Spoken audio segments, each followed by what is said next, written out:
nine, eight, seven, six, five, four, three, two, one.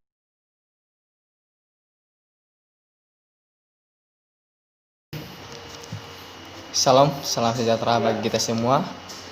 Selamat siang. Perkenalkan, nama saya Erwin Tonius. Saya dari mahasiswa STT Hagias Maus Mission Jakarta. Saya jurusan teologi dan saat ini saya semester 7 awal.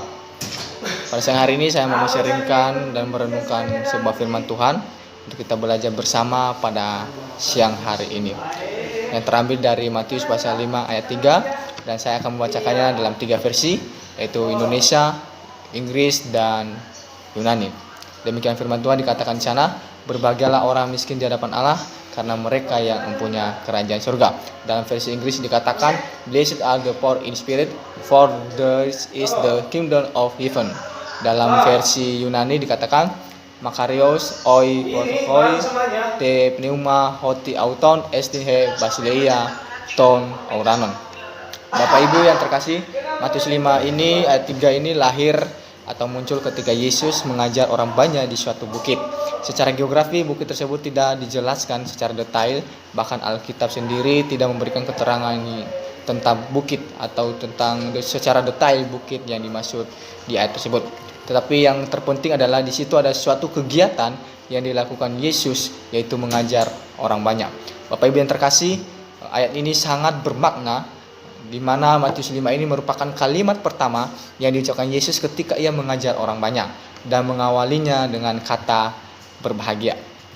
Berbahagia di sini mempunyai arti, yaitu bahagia itu bisa dikatakan keadaan atau perasaan tentram atau senang.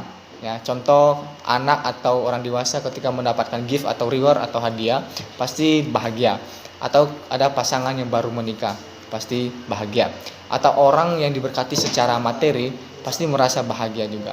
Dan masih banyak contoh lain yang menandakan orang bahagia. Tetapi berbahagia dalam ayat ini lain dengan apa yang telah saya kasih contoh tadi. Perlu kita juga ketahui bahwa dalam kebudayaan Yunani kuno, kebahagiaan merujuk kepada kekayaan jasmani. Jadi ketika orang Yunani kuno kaya, itulah kebahagiaan bagi mereka. Bapak Ibu yang terkasih, supaya pikiran dan kita tidak mengawang atau mempunyai pandangan yang sama dengan Yunani kuno atau orang-orang dunia sana tentang bahagia yang sebenarnya adalah bukan dari segi kekayaan. Sebelumnya mari kita menganalisis dengan seksama apa yang dimaksud Tuhan Yesus berbahagialah orang miskin di hadapan Allah, karena mereka yang punya kerajaan surga.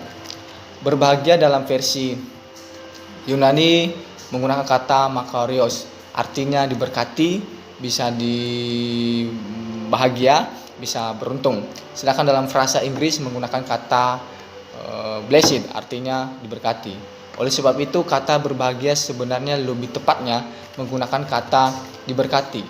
Jadi jemaat yang terkasih, dalam ayat ini siapa yang diberkati, siapa yang berbahagia, atau siapa yang beruntung? Yaitu mereka yang miskin dalam Tuhan.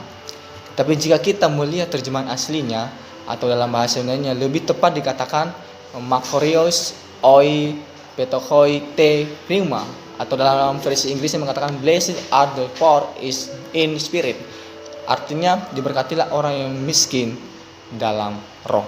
Jadi Bapak Ibu dan saudara-saudara yang terkasih, yang dimaksud Yesus diberkati, bahagia, beruntung adalah orang miskin dalam roh. Orang miskin digunakan kata bahasa Inggris tadi poor, di sini adalah orang yang sangat miskin sampai harus meminta sedekah tanpa memiliki apa-apa, kekurangan dalam segala hal. Artinya hanya bergantung dari sedekah atau pemberian atau bantuan orang lain. Bapak Ibu dan kita semua, kalau kita tarik atau hubungkan dengan kata miskin dalam roh dalam ayat tersebut tadi, yang Yesus maksud adalah orang-orang yang benar-benar menggantungkan hidupnya sepenuhnya kepada Tuhan. Karena kata roh atau pneuma di sana merujuk kepada Allah yang adalah roh.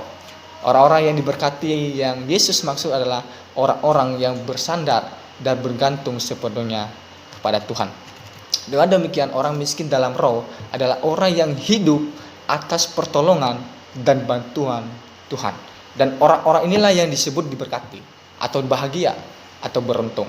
Ya, Bapak Ibu, sama halnya orang miskin yang hanya bergantung dengan bantuan atau sedekah dari orang lain. Demikian juga mereka atau kita yang bergantung sama Tuhan, yang penuh kuasa dan mendapat kerajaan surga sebagai reward bagi kita. Tuhan menjadi satu-satunya motivasi dan tujuan saya dan saudara. Jadi, jemaat Tuhan yang terkasih, di sini kita mengetahui bahwa orang-orang yang benar menggantungkan hidup sepenuhnya kepada Tuhan atau orang yang miskin dalam roh pantas diberkati, pantas bahagia, pantas beruntung. Kenapa?